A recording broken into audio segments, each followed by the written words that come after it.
All right, so Saturday the 17th. Finally getting to go home. I've seriously been scared out of my mind for the last 2 weeks. I was supposed to be here for a week, was supposed to go diving, supposed to have a good time. I came here, got emergency surgery. I've been stuck here for 2 weeks. So when we left off, the doctor said he wanted to see me before we got on the flight. So we go in to the hospital, and we tell Kelly, our taxi driver, we're like, it should only take about 10 or 15 minutes because that's all it took earlier this week. So we should be out of here pretty quick. Of course, never tried to estimate that because you just shoot yourself in the foot, which is what we did. So we get in there, and the nurse pulls off the bandages, and it's still kind of got the leakage, the oozy leakage that she's been noticing the last couple days that she said has been normal. The doctor comes in and he's like, "Why are your bandages so wet?" And I'm like, I don't know. We came in here every day. We had the bandages changed. Your nurse said that this was normal and everything was fine. And she says, I made notes in his records about this. And the doctor says, well, this isn't good. And of course, the first thing that runs through my mind is, I'm going to be stuck here for another week. He's not going to write me the airplane letter that I need. The fit for flight letter is what they call it.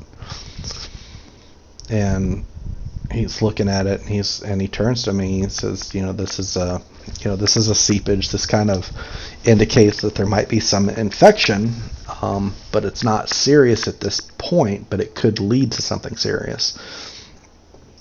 And I'm like, I don't know what to tell you. You told me to come in and get my bandages changed. I came in and got my bandages changed. We made notes of this if somebody needed to, send this up the food chain a little bit quicker. Again, I'm not a doctor. I would know that this needed to be pointed out. I was told that everything was fine. And he turns to me and he says, I shouldn't have let you go back to the resort. I should have kept you here. And again, that just kind of solidified, great, I'm going to be here for another week because he's not going to feel comfortable to let me fly. He's like, okay, well, let's go ahead and take your blood pressure. So they take my blood pressure, and it's like 168 over, what was it, like 101, and which is not good. That's high, in case you don't know. I think it should be like 130 over 80. And he's like, okay, well, I'm going to go ahead and give you some blood pressure medicine, and if you can go out into the lobby and just try and calm down, we'll retest you in about 30 minutes. Like, okay. He's like the leakage I'm not as worried about. It's not going to keep you here. So I'm like, okay, well, that's comforting. He says, but your blood pressure is too high, and I'm worried about writing the letter for that. I'm like, okay. So he gave me the blood pressure medicine. I go out in the lobby, I take it, and I'm sitting in front of a fan. I'm trying to stay as calm as possible, and just breathing in slowly, kind of meditating, I guess. And it gets to the point where I'm almost dozing off. I'm like, okay, so this has got to be a good sign. I can't get much more relaxed than this if I'm about to fall asleep.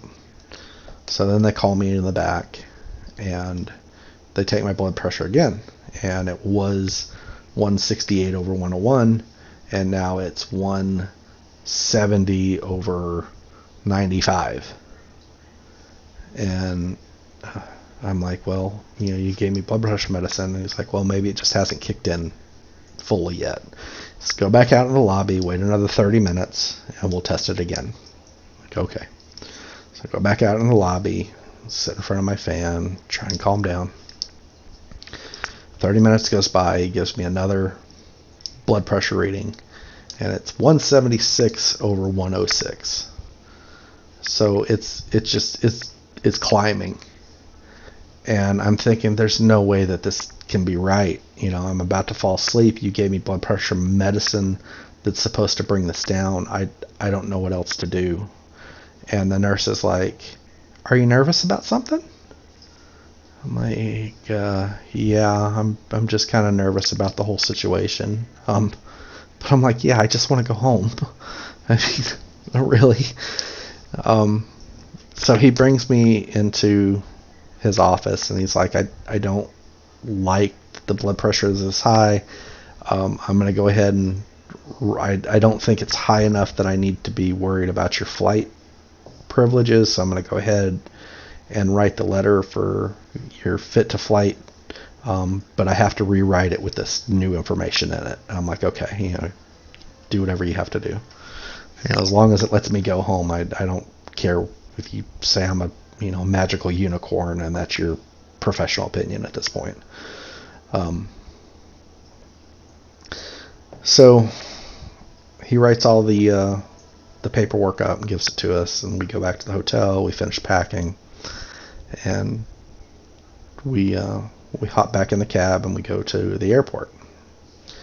And while we're at the airport, we informed the airport that I would need a wheelchair to get around. It was too much walking for me and my condition to be able to walk through the airport and everything. So we get there, and we pull up, and there's no wheelchair anywhere.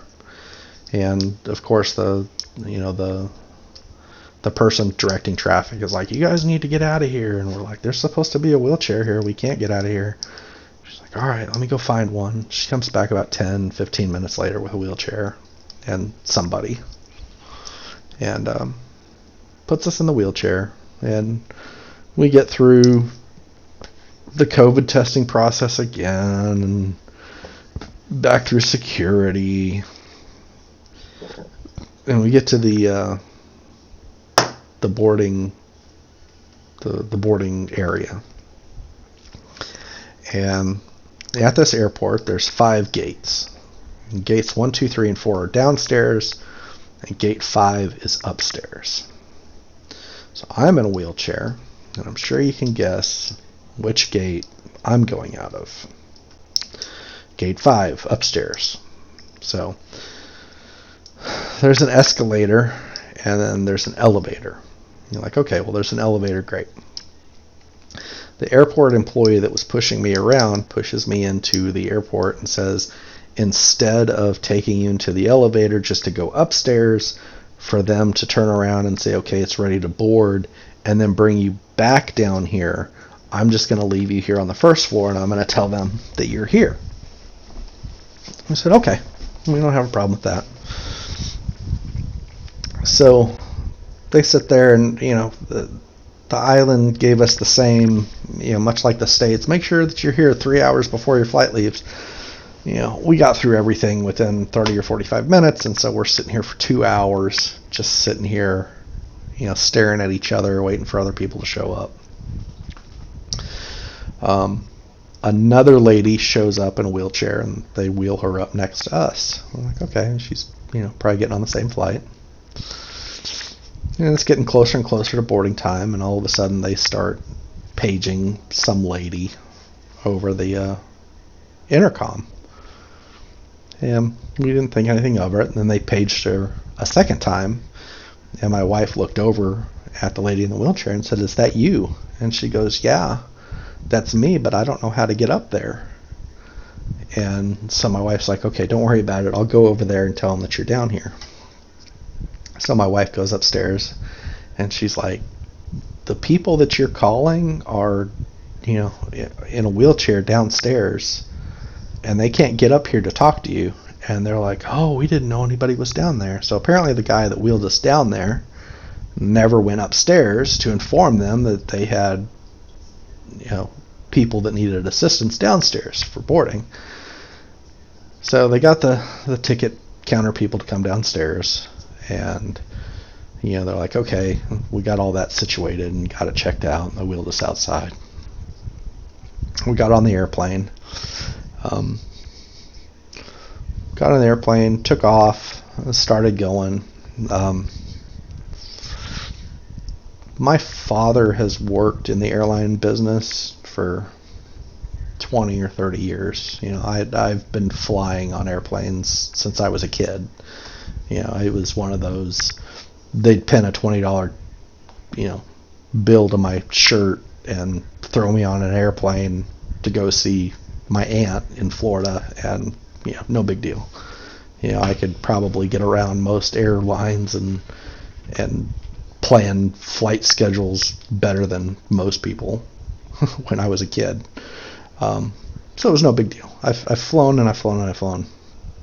And for the first time sitting on this airplane on the way home, I started feeling claustrophobic and started getting kind of panicky. And luckily enough, I was able to control it. But for somebody who's flown so many times, it kind of spooked me, and I don't know why. But we arrived back in my home city, and we spoke to the flight attendant, and we said we requested that there be a wheelchair accessible for us when we arrive back in the city. And she said, like, oh yeah, we went ahead and radioed ahead, and we see that you and the other lady that was on the flight that had the wheelchair said both of you should have wheelchairs ready for you when you get there. Like, okay, great, sounds good. Sounds like everything's finally smooth and going through, and we're going to be good. We land, and luckily we had the opportunity to upgrade our seats from coach to first class, just so that I would have extra room in the seat, because of my staples and my incision. So we were able to upgrade, so we were at the front of the plane. Of course, that didn't seem to bother or matter to anybody in coach, because as soon as we landed and the doors opened, everybody popped up and is racing past us trying to get in. I was like, okay, this is fine, I'll just sit here and wait. And we waited, and eventually the plane got empty enough that I could hobble myself to my feet and make my way out to the door of the plane. I make my way out to the door of the plane expecting there to be a wheelchair there. And the lady that's running the ramp that extends out to the airplane says, oh yeah, your wheelchair is at the top of the ramp. And I'm like, well, that doesn't sit very well if this was a more serious situation that somebody actually needed somebody to be wheeled up the ramp. But I'm like, I'm too tired to deal with this, and I feel well enough that I can, there's a handrail here, so I should be able to walk to the top of this ramp and get into this wheelchair. So we get to the top of the ramp, and sure enough, there's two wheelchairs and nobody else there. So we were kind of expecting somebody to be there to kind of help wheel me around, because my wife had our luggage. And there was nobody to help this other lady who was there all by herself. So we got up to the top of the ramp, and I sat down in a chair, and my wife said, okay, hold on, I'm going to go see if I can find somebody. And she was gone for 10 or 15 minutes. She came back. She said, there's not a single employee anywhere to be found. There's nobody in any of the stores. There's nobody at any of the gates. There's nobody at any of the ticket. There's nobody. There's nobody up here.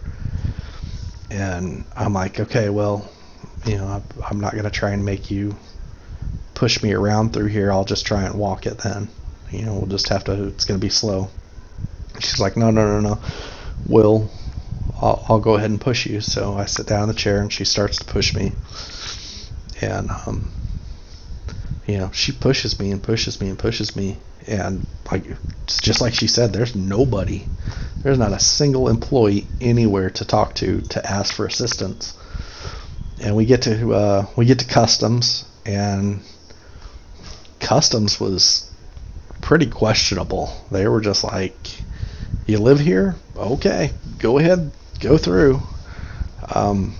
You're like, okay, you're not going to ask us for anything.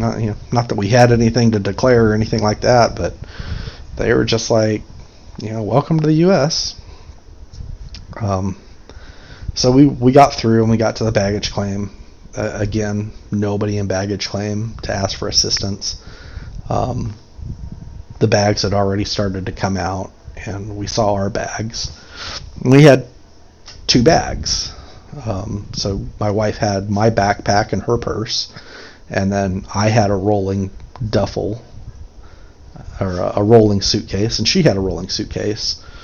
Luckily, Randy and Robin took my dive gear back with them when they left the week before, so we didn't have to mess with any of that, because that would have been a whole nother issue that we wouldn't have been able to deal with.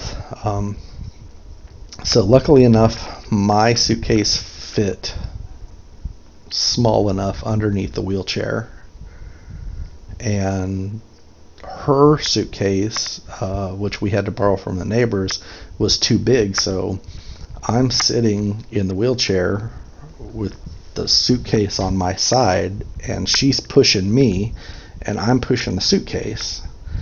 And we look like a couple of clowns trying to wheel ourselves through this airport. And luckily enough, it wasn't too far to make it outside, and then we had a neighbor come and pick us up. And she was pretty quick. She was sitting there waiting for us, so we got everything loaded into her car and finally made it home.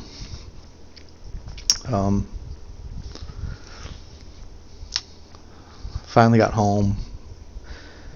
Gotten set up with a doctor here in the U.S. We're still looking at the leakage. That looks like it's kind of getting worse, kind of staying the same. They say it's kind of superficial at this point, because I think because it's not hurting and it's not red, it's just kind of still kind of coming out. So they think it's not. We're still watching it closely, but they don't think it's as serious as what it could be. So I'm back on some more antibiotics to try and help control that. Still just trying to learn how to deal with this whole new stoma, changing the bags, emptying the bags. But that came home that night, turned on the TV, and turned on the guide channel. And the first thing I saw on the guide channel was, I think it was on Discovery Channel, and the show was called When Vacations Attack. So that was interesting to see that was the first show that I would pull up on American TV. Trying to make light of the whole situation, telling everybody that I just went down to the Caribbean and got a cup holder installed, and kind of having some buyer's remorse now about it. And call it my Uzi Koozie. Again, just try to make lighthearted of the situation, try to make the best of it. So, but back home, doing well. Luckily, the job that I was supposed to take, we had contacted them while I was out of the States, and they've been super supportive and understanding of the situation, and they've told me, that I don't need to worry about my new position with them, and that it's still safe, and to just keep them posted. And so I'm very happy about that. My previous job, they've been able to work with me, make sure that I was able to get my Cobra set up and whatnot, just to try and get through this whole trying time. But that was my 2 weeks out of the States. So I hope you enjoyed my story, and I might go ahead and do another one of some other interesting Mike misfortunes. Maybe that's what we'll call this. Because, but apparently if I'm going to do something, I'm going to do it big. And that's apparently the only way that I know how to do it. So, hope you enjoyed this, and we'll talk with you next time.